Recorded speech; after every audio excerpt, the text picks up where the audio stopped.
সূরাতুল ইখলাস আপনারা কি জানেন এটা কোরআনের কততম পারায় অবস্থিত? 30তম পারায়। এবং এই সূরাটি মাক্কি সূরা। এই সূরাটা মক্কাতুল মুকাররমাতে নাজিল হওয়ার কিছু প্রেক্ষাপট আছে। প্রেক্ষাপটগুলো হচ্ছে আরবরা বংশকে খুব গুরুত্ব দেয়, বংশ প্রিজার্ভ করা, লিনিয়েজকে প্রিজার্ভ করা। এবং তারা মানুষকে দেখে, শুধু মানুষ তো না, মানুষের পায়ের ছাপ দেখে বলে দিতে পারতো তার বাবাকে, তার বাবাকে, পর দাদাকে, 14 পুরুষের নাম বলে দিতে পারতো।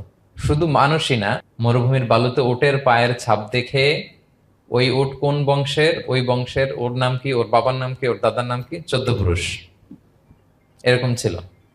এবং তারা দুজন মানুষকে যদি ঢেকে রাখা হয়, পায়ের একেবারে শেষের দিকের ছোট আঙ্গুল দেখে, এটাকে ইলমুল কিয়াফা বলে, ওই ছোট আঙ্গুলের শেপ দেখে ওরা বলে দিতে পারতো সে কোন বংশের, তার বাবার নাম কি, দাদার নাম কি, 14 পুরুষ। তারা এই লিনিয়েজকে প্রিজার্ভ করতো আর কি এইভাবে। এবং এই বংশ পরিক্রমা মুখস্থ করা, জানা, জিজ্ঞেস করা, এটাকে গুরুত্ব দিত। তো তারা আল্লাহকেও আমাদের মতো এরকম একজন সত্তা ভেবে আল্লাহ হাবিব সাল্লাল্লাহু আলাইহি ওয়াসাল্লামকে জিজ্ঞেস করতেছে যে ইদান খালাকাল্লাহু কুল্লা শাই ফামান খালাকাল্লাহ। মুহাম্মদ, তুমি তো বলো যে আল্লাহ নাকি সব সৃষ্টি করেছে, তো আল্লাহকে কে সৃষ্টি করেছে? অথবা বলো যে আল্লাহর বাবাকে, আল্লাহর দাদাকে, আল্লাহর পরদাদাকে, আল্লাহর বংশটা বলো। তো তখন তাদের এই প্রশ্নের জবাবে আল্লাহ তাআলা সূরাতুল ইখলাস নাজিল করেন যে কুল হু আল্লাহু আহাদ। হে নবী, আপনি বলুন আল্লাহ হচ্ছেন এক, অদ্বিতীয়, ইউনিক, অ্যাবসলিউট।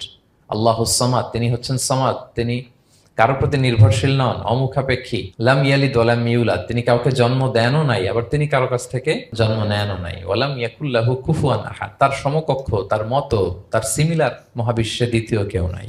সুবহানাল্লাহ। এটা হচ্ছে শানে নুজুল, কোন প্রেক্ষাপটে নাজিল হয়েছে, এটা হচ্ছে একটা বর্ণনা। আরেক বর্ণনা এসছে, মক্কার মুশরিকরা জিজ্ঞেস করতে আরম্ভ করলো, ইয়া মুহাম্মদ, আমরা জানি মানুষ মাটির তৈরি, ফেরেশতারা নূরের তৈরি, মানে আলোর তৈরি, এরপর জিনেরা আগুনের তৈরি, আল্লাহ কিসের তৈরি? আল্লাহ তাআলার বাইয়িন লানা জিনসা রাব্বিক, তোমার আল্লাহর জিন্স বর্ণনা করো, কোত্থেকে আসছে, কি দিয়ে, কোন জিন্স থেকে, মানে কোন জিনিস থেকে তৈরি?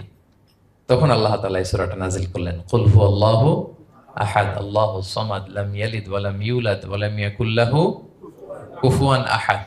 এইভাবে অনেকগুলো বর্ণনা পাওয়া যায় যে এরকম এরকম প্রেক্ষাপটে যখন রাসূল সাল্লাল্লাহু আলাইহি ওয়াসাল্লামকে তারা এই সমস্ত প্রশ্ন জিজ্ঞেস করে, তখন তাদের প্রশ্নের জবাব স্বরূপ আল্লাহ তাআলা 4 আয়াত বিশিষ্ট এই সূরাটি নাজিল করেন। Be a part of our vision. Do listen and share the khair.